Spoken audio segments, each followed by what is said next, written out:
a good group here. We'll go ahead and get started because there's a lot to cover, and I really want to leave some time for some discussion and answering questions at the end. Here we go. Let me get this other person in.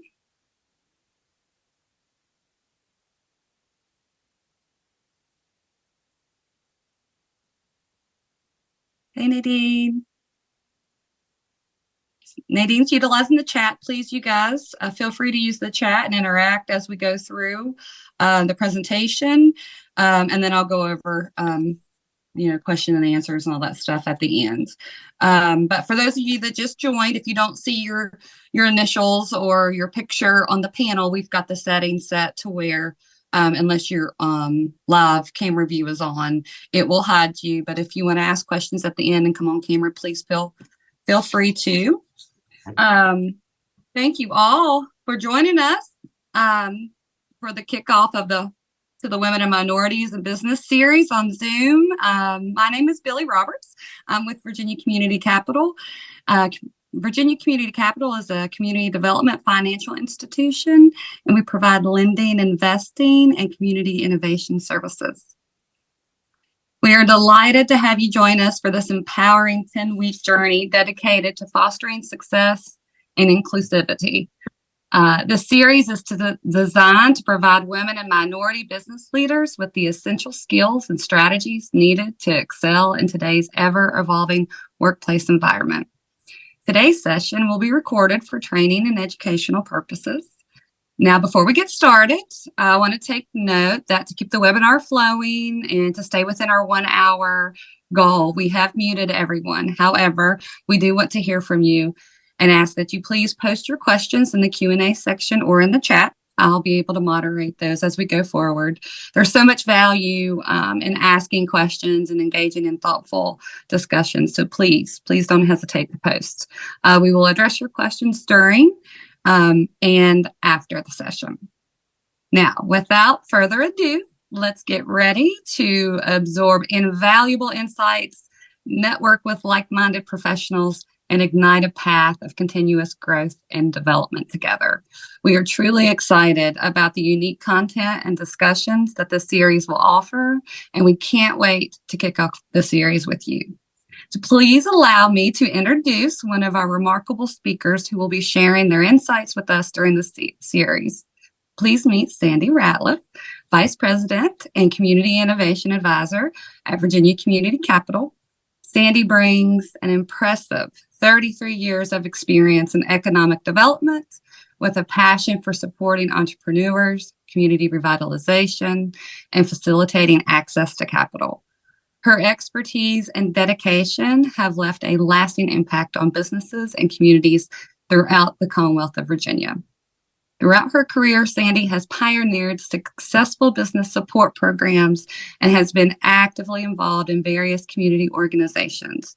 She has received numerous awards for her outstanding contributions, including the 2020 Excellence in Business Support COVID-19 Award, which recognized her remarkable efforts during those challenging times. Not to mention it was a challenging personal time as well. She was battling cancer and was victorious over it. So throughout,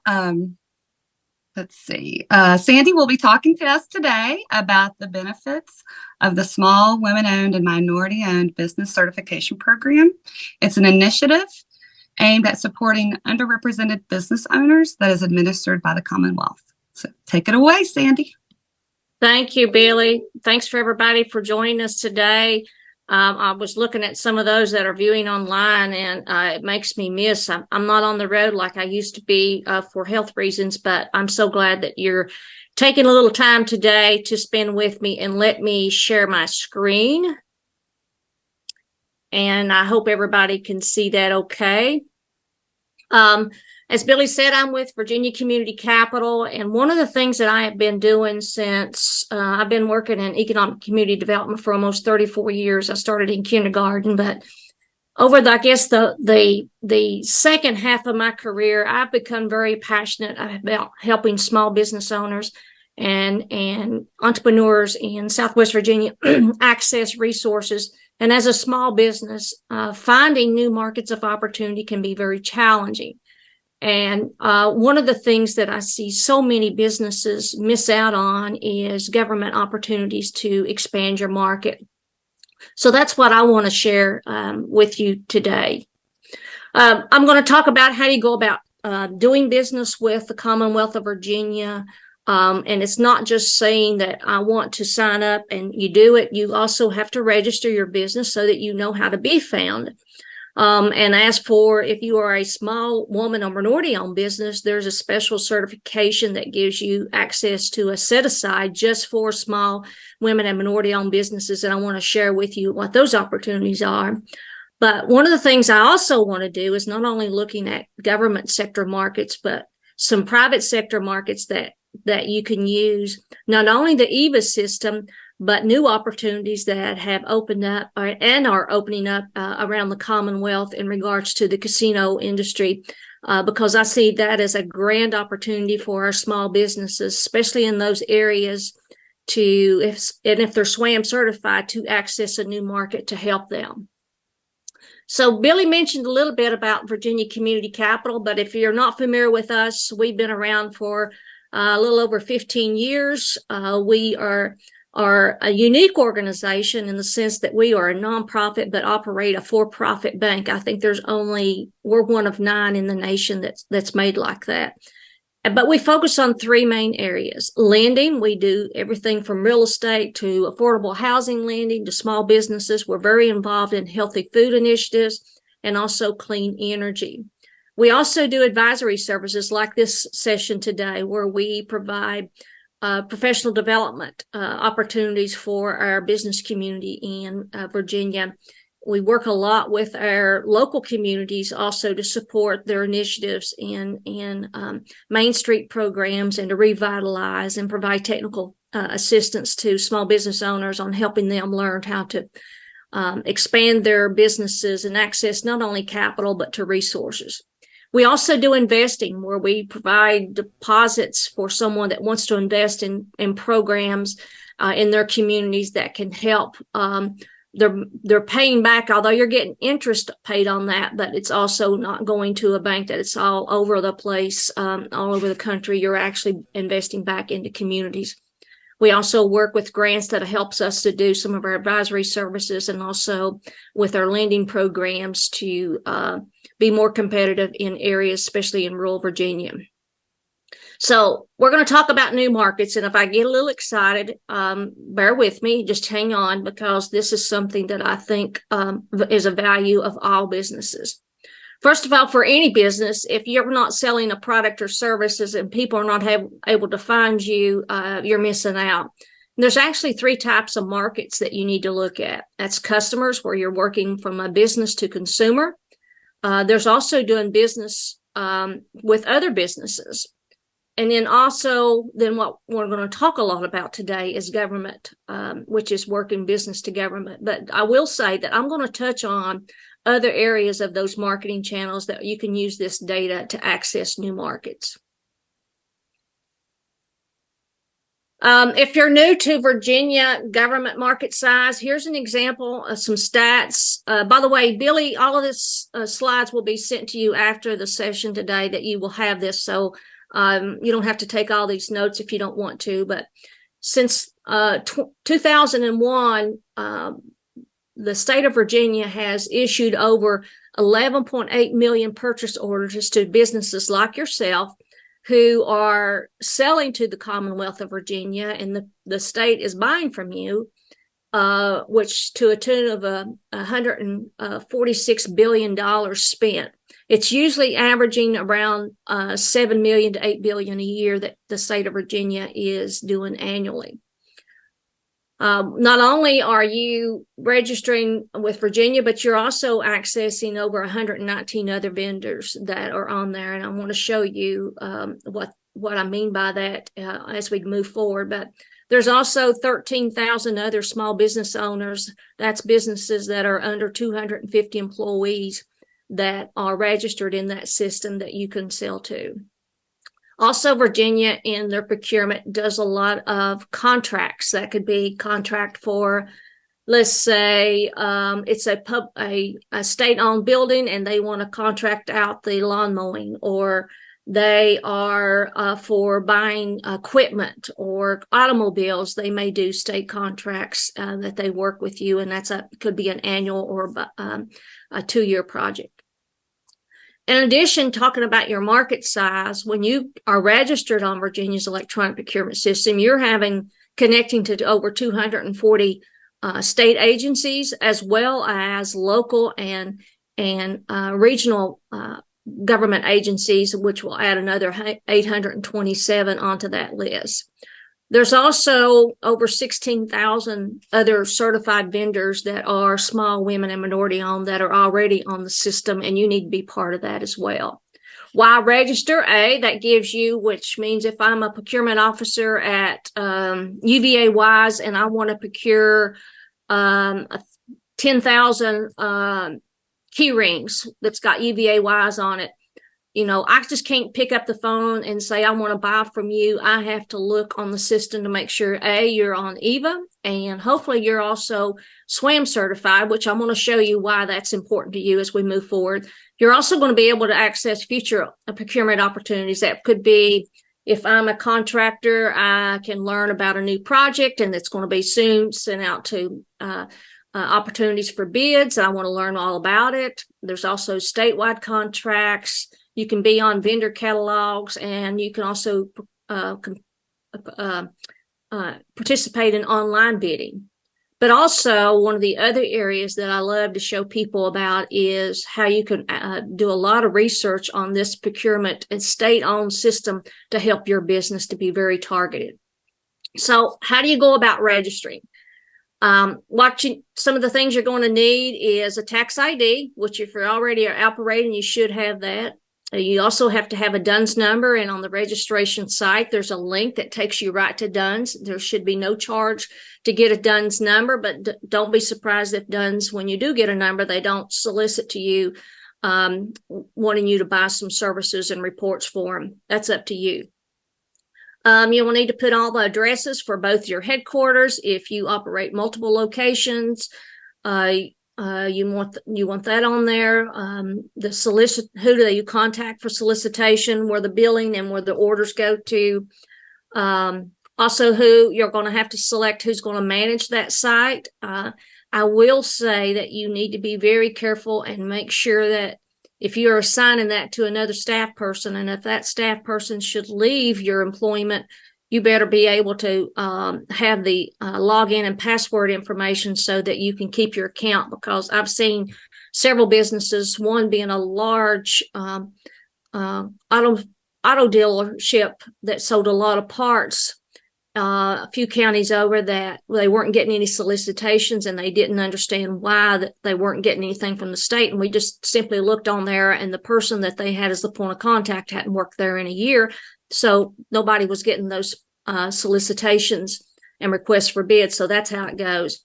List all your contacts, all the commodity codes that reference your business, which I want to share more on that, because I think that's one of the most key areas, is having all the product and services on there that you offer. What service areas? If you do catering, it wouldn't make sense if you're located in Virginia Beach to try to do catering at Mountain Empire Community College all the way in Big Stone Gap. So you want to make sure that you're serving the regions of Virginia. Now, if you're doing engineering services and everything's a lot online anymore, you can pretty much serve all of the state. But to go on and get registered, all you have to do is go to eva.virginia.gov, and it's all there. So I want to share about commodity codes. As I said, I think this is one of the most crucial things that any business does when they are getting ready to register on the state, because this is how we find you. Not we, I'm no longer with the state, but if I'm a buyer with a state, I know that I need to contract out janitorial services. Well, you can put janitorial on there, and then it's going to give you a list of what commodity codes are there. But there's also an easier way that can get you more pinpointed. If you you can actually go and run a spin report by zip code, or if you go on there and you find, okay, who's buying janitorial services in Virginia and who also is selling to them, is to go and see what your competition has laid out as their commodity codes. And instead of you spending your lunch hour looking all that up, just go there and look up what your competition is doing and put those commodity codes in, because you and I may interpret something, that job or that order, in one way, but a buyer, for example, maybe they just want to they're looking for somebody who can do boxed lunches instead of catering or something specific. You don't want to assume, and the more commodity codes that you go in there, the better chances that you are going to be accessing those solicitations. I'm not going to go into full detail on this, but this is kind of how it's going to look when you go to register as to be a new EVA supplier. As I say, you just go to eva.virginia.gov. You're going to go in and you're going to say register now, and it's going to then take you to another screen, and it's going to say you're going to be a supplier registration. You go through that, and as I said, these are some of the things you've got to have.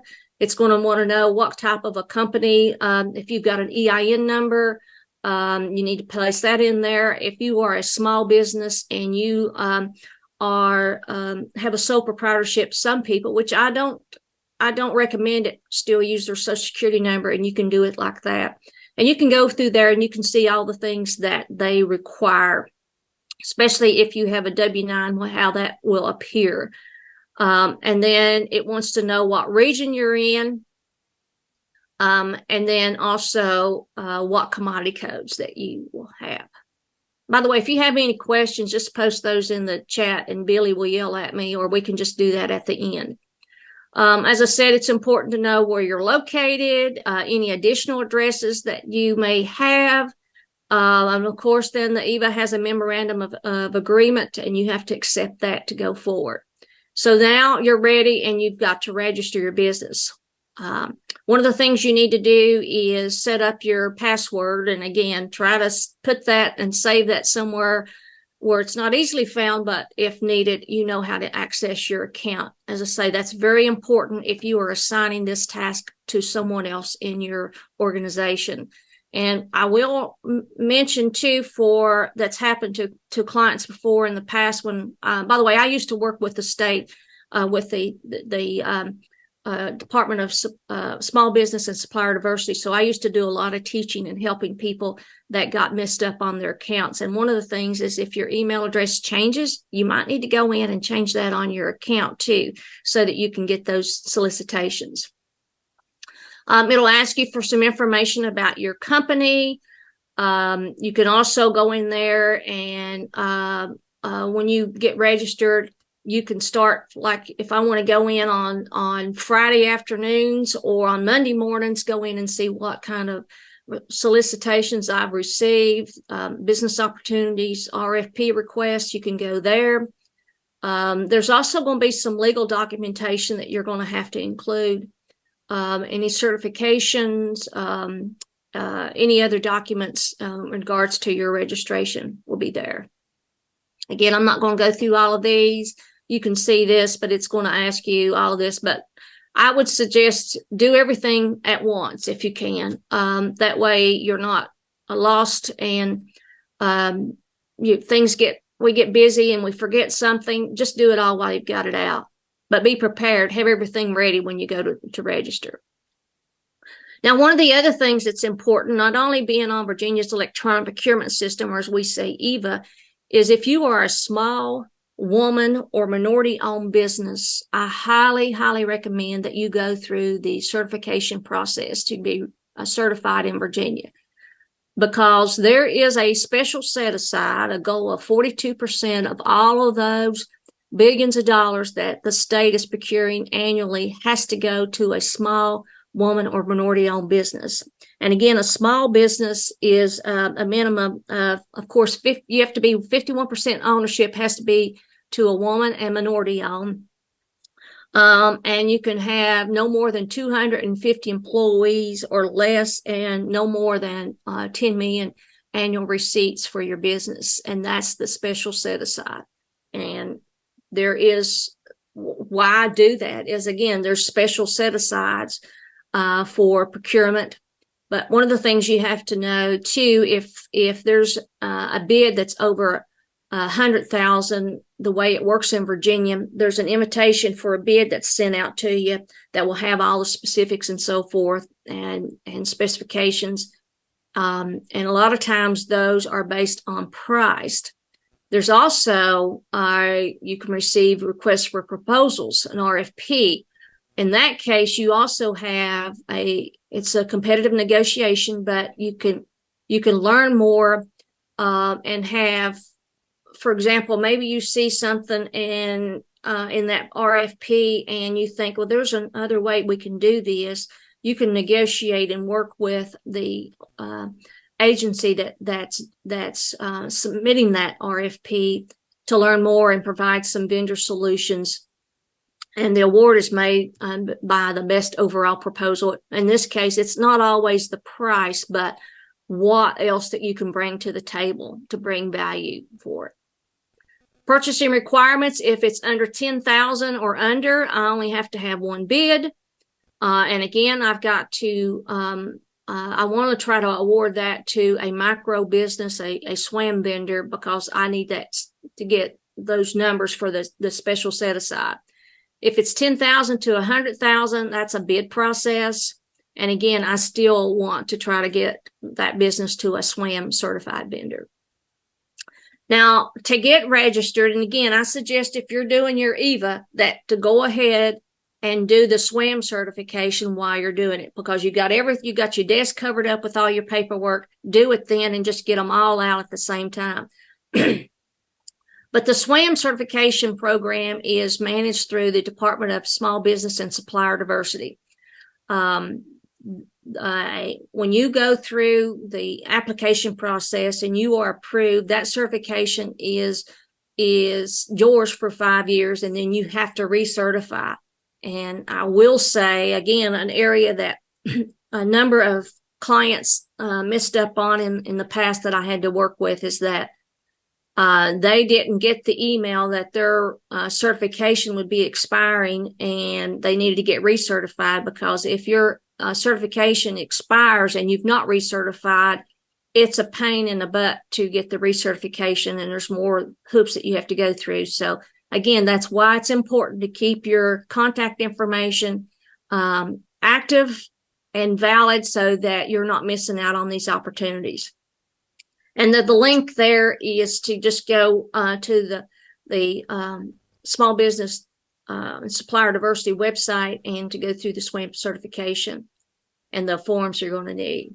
Some of the things you're going to have is proof of U.S. citizenship or permanent residency, DMV license, birth certificate. This depends on also, depends on how you're setting up or doing the registration for your business. They'll ask for business tax returns for the current year and the 2 previous years. And then you can see they'll need the form 941, your employer's quarterly federal tax return.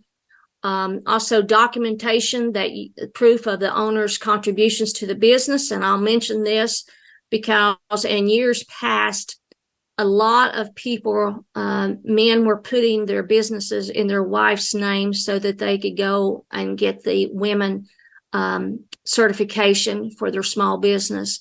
And especially this happened a lot in the construction business. I know, especially working with VDOT. And the state is really cracked down on that. So you're going to have to show that 51% ownership of that woman or minority in your business is active. It's not in paper only, that they are actively working at the company and very involved in the management of that. And also you're going to have to submit the resumes of the owners and officers again, and any copies of professional licenses and permits. For example, if you are again, I'll mention engineer, because I know my buddy's on here from Roanoke. You're going to have to show that you have the contractor's license, and that's through DPOR, Department of Professional Occupational License, in reference to what you're doing in Virginia, or any permits. If Again, if you're a corporation, there's some certain things that you've got to have. One of course, is your certificate of incorporation. Again, I'm not going to go through all of these. Same way with an LLC, a limited liability company, certificates of the organizations, its existence, formation, articles of organization, and all of those operating agreements that are involved. Sole proprietorship, you've got to have a current business license. If you are in a county, Virginia does not require a business license, but towns and cities do. But you can also register your business, give it a fictitious name through your county and register that, and you can have that. Also, if you operate a franchise, you need to include that franchise agreements. And if it's in a partnership, you'll need to include those agreements. It's kind of self-explanatory. I don't want to go through each line. Again, you're going to do this, and you'll see this when it pops up on your screen, but you'll set up your username and password and create that. And these are some of the things that you have to look at when you are going through the registration process. This to me is the most important part, is design, is what kind of designation are you applying for? Is it a small? Is it a minority owned? Is it a disabled veteran owned? You need to post that and put that in your registration. So any questions so far on that part? Okay. Are you still not convinced that EVA's for you? Hang on, don't go anywhere. Let me show you some other things that you can do that's pretty cool in the system that people don't realize. One of the things that I love to show people, and they usually have that aha moment, is the transparency or the data that you can get off of the state website that's free to you to use because your tax money is paying for this, is to actually find out who's buying what I'm selling, who's getting the orders, and even more. And to get those is, again, you just go to eva.virginia.gov. At the top of the screen, you'll see where it says transparency. There's a pull down that comes and shows public spend reports. If you click that, we have a honey hole of information that we have access to. For example, I'm not sure if this market's for me. I can, I know the commodity codes that I have selected for my company, but I want to see, is it valuable for me to go through this process? Is there a market in Virginia? You could run a commodity summary spend report, the report 703, put in the commodity code or commodity codes that reference your business, and you can find exactly how much Virginia's spending and how much purchase orders were done, for example, from last June 22 to May, or however you want to do it. Or you could do multiple years and see, is this worth my time? You can also see who's buying what I'm selling. Let's say I want to find out, yes, okay, Virginia's procuring a whole lot, but what agencies are buying what I am selling, and are they close in my area? So you can actually do a 702 report and see who's buying what I'm selling. And you can go in there, put your commodity codes, and it will tell you every organization that is buying. And it could be one of the things, too, that I would suggest is making a note of, when you run these reports, of who the buyer is from those organizations and their email address, because part of this is not only getting on the system, but just like in the private sector, it's the networking and building those relationships and being part of it.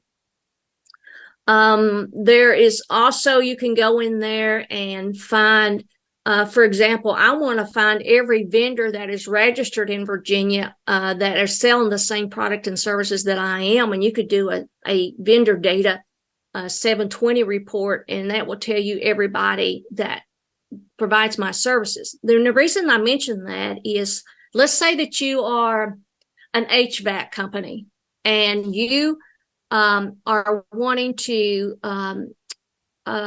expand your market, and you get an opportunity from, and I'm just going to make this up, let's say the Virginia Community College System, which has community colleges all over the Commonwealth of Virginia, and they want to hire a vendor to go around to all of the state-owned or the community colleges to put in new air vent or air filters and do the services. Well, it probably wouldn't. If you're in Virginia Beach, it probably wouldn't be worth for you to send a crew all the way to Mountain Empire for just to change a filter. So I might want to look for another business that's in that area doing the same thing, and I might want to subcontract that work out. That means you're still the one that's on the procurement contract, but you can sub that out. And that's a great way to expand your market while utilizing other small business owners that are in that area, in that community. So look at it that way. And then the last report that I do want to call your attention to is report 704, which businesses are getting orders. And you can do that by zip code. Often I have done that for community leaders to get an idea of just so they know what small businesses in their area are getting orders from the state of Virginia. Or if you are new, and this has happened before, maybe you're a new chamber director and you want to find out who is who's selling to the state, or learn, I mean, is there a business in my area that I don't know about? You can run one of those 704 reports and put in your zip code or your county, and it will tell you everybody within that zip code or your county or city that sold something. And again, you can do that for a 1 year time span. And that's great information because that gives you the name of the company, who the point of contact is. A lot of times it gives you their email address and phone number. So from a private sector market, that's giving you access to private businesses that, again, if I'm have an HVAC business, I can sell to anybody because most everybody has a heat and air system in their business. And there's you a great opportunity to access. Same way if I'm a caterer, I want to and I'm new in the area, I want to bring awareness to what I do. There's your point of contact, a list, and all of those lists you can download as Excel documents. Here's an example. Let's say I do want to do a spin report, the 703, to look to see what the opportunities are. I can go by the commodity code that you see there, punch that in there. I can also do it from a certain time frame and say run report. It's going to show you just at a quick look, a glance. It shows that during that time frame, the state of Virginia issued over 1,500 purchase orders, and they spent over $37 million in janitorial services. So, if I'm a small business, just having a little piece of that pie could mean a whole lot. If I want to see who's buying what I sell on the 702 report, similar the same way, you put in your commodity code, put the time frame in, and it's going to tell you every agency that has procured that for that service there. And it'll, by the way, you can download all of these in Excel if you want. And here's to find out what businesses are getting that are selling within a certain zip code or county. This is report 704. You go in there, put in all the zip codes that reference your target area, your date frame, say run report, and then here it goes. It's going to show you everybody within those zip codes that has sold something to the Commonwealth. And again, you can download that as an Excel, say that on your computer, and there is you a target list for your business. And again, probably 70% of the people I've worked with over the years had no idea that they could use this data to find other opportunities in the private sector, not only the public, but also in the private sector market. And I've got another market that you can explore. But Billy, did you come on? Did you have a question or? No, ma'am. I don't think. I think maybe somebody had accidentally unmuted themselves. Yeah. Okay. Yeah. Well, Virginia is getting active in the market of casinos. I'm proud to say that Southwest Virginia, Bristol, Virginia, got one of the first casinos in Virginia, which is the Hard Rock that opened up. But there's also more that's coming to the state of Virginia. Why do I mention this? Is because this is a great opportunity for small businesses to access a new market. I've got information on the Hard Rock. That's the first one that came in Virginia. It opened up in a temporary facility at the old Bristol Mall, which I spent many years in my high school and college walking those in the mall there. But their first year of operation in Bristol, they paid out over $28 million in taxes, which means $9.4 million of that is staying in Southwest Virginia because the deal that our legislators thankfully negotiated with Virginia Lottery was that for this casino in the Hard Rock is that a percentage of all the tax revenue has to go back into the 12 Southwest Virginia municipalities, which means Wise County, Smith County, and some of these other counties that are within that Southwest Virginia district are getting as much as $2 million added to their tax revenue that they never got before, and that's very helpful. Right now, the casino is got about 600 employees, and they have broke ground on their permanent facility that's you can see cranes and so forth going there, which they hope to open in mid-2004. In the temporary facility, they've got about 870 slot machines and 21 table games. But one of the things there in the bold that I wanted to point out to you is if you'll note that the first year they paid just to vendors, they procured over $36,775 million to vendors that they procured. And one of the things that I want to see is all Southwest Virginia be on that vendor list. I don't want to see all their procuring go to Tennessee, North Carolina, and Kentucky when we have business owners here in Southwest Virginia that can provide that service. And we did a pitch contest last fall for the Hard Rock to help them identify new vendors that they can work with. But it's kind of like working with the state. Just because I want to do business with them doesn't automatically mean that you're going to do that. And I'm going to share a little bit of how you go about that working with casinos. By the way, Caesars Entertainment is their temporary facilities open in May of this year. They employ about 400. Their first week of operation, they had about a $30 million revenue. And they are also working on their permanent facility that should open on 2024. So why am I even talking about this?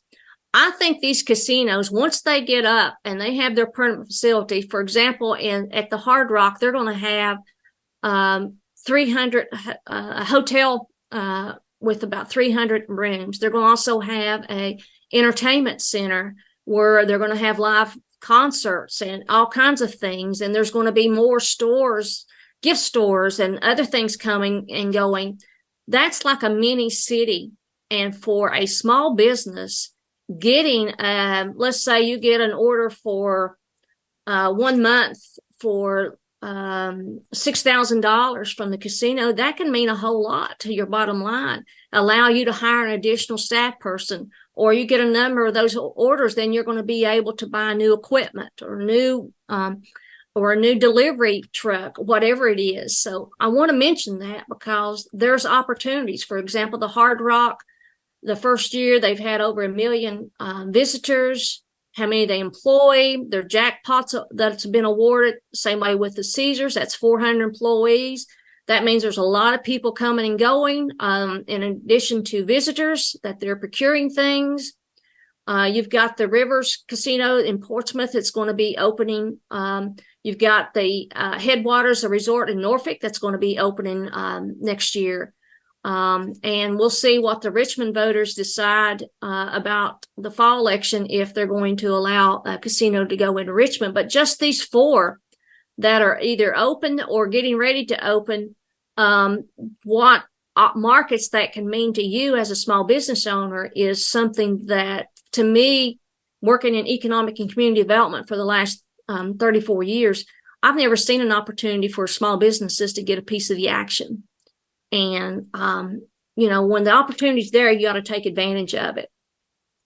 I just want to briefly, and I'm not going to go into a lot of details, but this is something you're going to have to research in your area, and you're dealing with directly with those casino operators. But for example, for the Hard Rock, the way they operate, there's steps. If you want to become a vendor with the Hard Rock, there's hoops that you have to go through. By the way, they don't do for startups. I think you have to be in business 3 years or longer before they will consider, because of the volume that they procure and their needs. Most of the time, a small startup is not able to service that and do that. If you are, we have this broken down into exempt and required registrations. If you're an exempt vendor, if you're spending, if the lottery or the Hard Rock, for example, is spending less than $20,000 a year with you, they don't have to be registered with the Virginia Lottery. They can procure directly with you, and that's all you have to do. You have to include the point of contact, your most recent W-9, who's going to be the point of contact, what do you sell. There's also a vendor ethics statement that you have to review and sign off on. And they do require an ACH form, because for wire transferring, they don't do a lot of cash payments or anything like that. It all works through that system. But basically, you go to vendor registration at hardrock.com for that. But again, I wouldn't jump on it until I did my homework. But as I said earlier, if it's under $20,000, you can work directly with the Hard Rock and their procurement folks. And by the way, it's worth noting that if you do get and become an approved vendor with the Hard Rock, that doesn't mean that it's just the Bristol one. They operate Hard Rocks throughout the nationwide and also international. And that means that you can sell to those other Hard Rocks. A great example is Karen Hester with the Southern Churn. She does fudge. She has a fudgery. And Karen not only sells to Bristol now out of her little small store on State Street in Bristol. By the way, it's fantastic fudge. If you ever come to Bristol, I suggest you go there. But she also sells to 3 other casinos throughout. That could be in Indiana, could be in Florida. You can go there and see. And that's the same way if you're a jewelry manufacturer. If they've got a gift shop, it'd be kind of neat to have something made in Southwest Virginia or in rural Virginia that could be sold in one of their others. So again, my objective is to help you to look at others' opportunities. Now, if you're a non-exempt vendor, that means you have to get registered with the Virginia lottery system, because they are the ones that administer and I guess regulate all the casinos in Virginia. Sorry, I need to wet my whistle. But to register with the Virginia Lottery, there's some things you're going to have the same way if you're getting on EVA or becoming a SWaM vendor is, here's some of them. You're going to have your State Corporation Commission number. Are you in good standing with the State Corporation Commission? Notarized authorization and release of forms. I don't have to go through all of that. And there is a fee that you have to pay to the Virginia Lottery to be an approved vendor. And I think it's about $500, but you'll find all of that on their website. But you can just go to there and on the Virginia Lottery and find out all the information. But that gives you opportunities to not only, let's say, if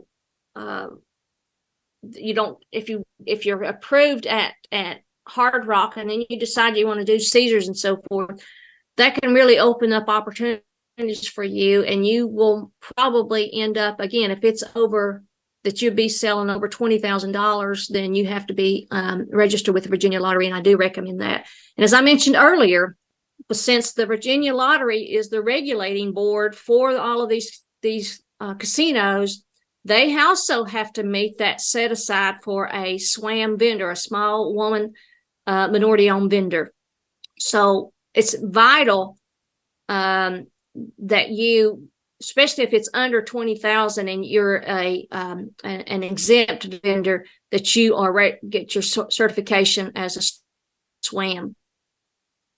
And I would do that first before I even started talking to any of the casinos, because that's going to be important to you, because that's one of the things they look at. They have to do those monthly reports to find out, did they meet that set aside of their procurement? So the more they know that there's vendors out there that sell what they need or provide that service, and that they are SWaM certified, then that helps you kind of go up on the ladder. I'm not going to go through all of this, the application, classification, vendor major, and all that through the Virginia Lottery. Again, they have a great resource there. And when you get these copy of this PowerPoint, you'll see the links and you can access it. But it's something that you need to look at. And you may want to start out just being an exempt vendor until you see, gosh, there is an opportunity that I can start selling over 20,000 a year to casinos. Then you want to get that certification and be an approved vendor through the Virginia Lottery. I'm not going through all of this. These are some of the steps that you must complete. You'll have that in your copy, but just to give you a heads up, this is what you've got to look at in the support documentation. It's not going to happen overnight. And each casino has other requirements. So you have to do what they require. Once a vendor is approved, the vendor is authorized to conduct businesses with all Virginia lotteries, as I mentioned earlier. The vendor is not required to submit a new application for each casino. That means when you get registered with the Virginia Lottery, then you're good to go for the next 4, and maybe if we get another one, the 5 casinos operating in Virginia. It's not hard to sell to the Commonwealth of Virginia or to any government, even the federal government. That's a whole other thing that is another opportunity. But as of all of these, I mentioned earlier, relationships, that networking, it just takes work. And, having that relationship with that buyer is key. And I have found that if you're respectful for those buyers, they're going to be respectful back for you, and they're going to help you. Again, you're helping them meet a special set aside of their procurement requirements. So you need to get out there and do it. Now I'll open it up to questions. By the way, here's my contact information if there's ever anything that I can do. And if I can't answer the question, I usually know someone in one of the agencies that you can contact to work around. But anything that I can do, in my experience, I'm happy to share with anybody. So that's my story, and I'm sticking to it. And I didn't do too bad for 45 minutes. You did a good job. That's really, really great information. I don't see any questions in the chat, but if anybody has any, feel free to come on. I have a question of the participants that we have here. I'm curious if anyone is already using EVA or already registered SWaM vendors or SWaM certified. I'm already SWaM certified. You are, Tabitha? Great. Can you talk about your experience, maybe going through the certification process? My experience probably wasn't the best one to talk about because I started it right before COVID, and so COVID delayed my application, and a bunch of my stuff didn't. I had to basically resubmit everything because of the COVID shutdown. But once it got going, everything turned out fine. Okay. Do you have any, are you getting any business through the website? I have not, but I have not actively sought business. It was, I did it for my dump truck business, and the quarry that I fall out of, they wanted that as a requirement. Gotcha. I've got a question for attendees. Did you realize the opportunity of how you could use that data that's on the EVA system, where you can use it for go after private sector markets? Anybody? Yeah, such a powerful tool there. And it's free. It's just sitting there, Well, you can't go in the private sector market and get something that's most current, because, if you buy something from like a Dunn's or some of these services, they're using data that's probably 3 to 5 years old. And if they issued a purchase order, the state in the past year, then you kind of know that stuff's pretty up to date. And it's just, I'm all about, especially working in the nonprofit and state for all these years, money, I didn't have a big budget. So if you could find data sources that you could use, that's pretty key. Yeah, maybe you could talk about some of the agencies in the area that are maybe like you wouldn't normally think of. Maybe some of the things that, let's say that I sell T-shirts on the side, right? Like what might be some agencies that would utilize that would go through the EVA system? Well, now too, don't forget, some county governments, public entities do that. But I guess there's some organizations like I've thought about prisons, the prisons in the area that have to use the EVA system. Sometimes they do like fundraisers, like runs and stuff like that. I've heard of that before. I actually had a friend that worked in the prisons. They were looking for T-shirts, right? You've got organizations like Heart of Appalachia that does tourism. Mm-hmm. You mentioned about screen printing or T-shirts and so forth. They do that swag. You've got your parks and recreations. You got places like Hungry Mother State Park and some of those that are owned by the state that have to go through that. If you think about a prison or a college like Virginia Tech, again, I mentioned this earlier for the casinos, that's like another mini city. They're buying everything from toilet paper to logo pens. You name it, they're doing it. They're well, even with meetings, they all have meetings, right? And they usually have coffee or cater. So let's say you're a coffee business or a catering business, they probably have to go through the EVA system, right? Or they prefer to. That helps them meet their quota to get that meeting, I guess, taken care of and catered. So, one of the things too that we did in our training for the pitch contest for the Hard Rock last fall is, let's say that they send you a request for a proposal, and you as a small business owner, and this can happen with the state. It could be with UVA-wise or Virginia Western Community College, or all of them. And as a small business, I know I can't handle it all. However, I could go and find on the EVA system 1 or 2 other vendors that provide that same service or those same materials and say, hey, I've got an opportunity. Can I subcontract that work? Or I'm in need of this item and I can't supply it from my sources. Do you know somebody? Or would you like to partner with me on this contract? So just because you hit one wall does not mean that you can't bust it out and look for other opportunities. So partnering is really key with both the state and local government, but also working with the casinos. Don't sell yourself short. Can't never could. And you reach out and find other partners that you could go into this. I would rather get a little piece of the pie than none whatsoever, because at the end of the month, that might be the difference of paying that electric bill, or gosh, I got to put a new tire on my car or what have you.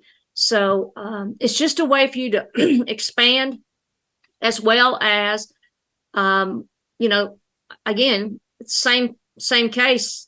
It could be you are in Southwest Virginia and you need somebody that can do that project up in Northern Virginia or Eastern Virginia, and none of your employees want to drive all the way there to do it or to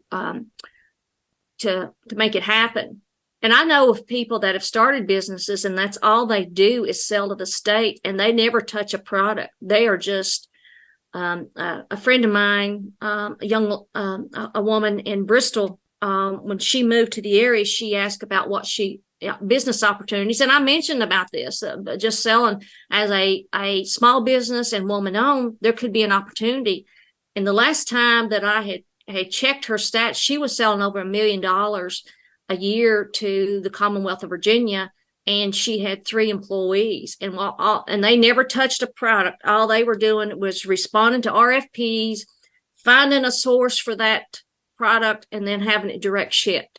So there's opportunities. You just have to look outside the box. And that's why, again, I don't know of another source that you could do that than what the Virginia is offering to small businesses. Absolutely. Absolutely. We're getting ready to roll up on 2:00. I'll go ahead and close out the session and let you guys know that we're going to send out a follow-up feedback survey to gather your thoughts and suggestions. Please take the time. I know everyone's really busy, but it really does help us improve future sessions for you guys. Also, we know that you guys will want the content. We'll go ahead and provide that to everybody, the slides and the recording. I'll send those out to you guys via email. And remember, if you have any questions or need any further assistance, please don't hesitate to reach out. Both Sandy and I, we're here to support you on your path to success. So please feel free to contact us anytime. We're just an email or a call away. And in closing, Sandy, we are incredibly grateful for your time, wisdom, and the invaluable knowledge that you shared with us today. Your contributions have made today's session exceptional, and we look forward to the opportunity of welcoming you back in the future. We also want to extend our gratitude to each and every one of you for joining us today.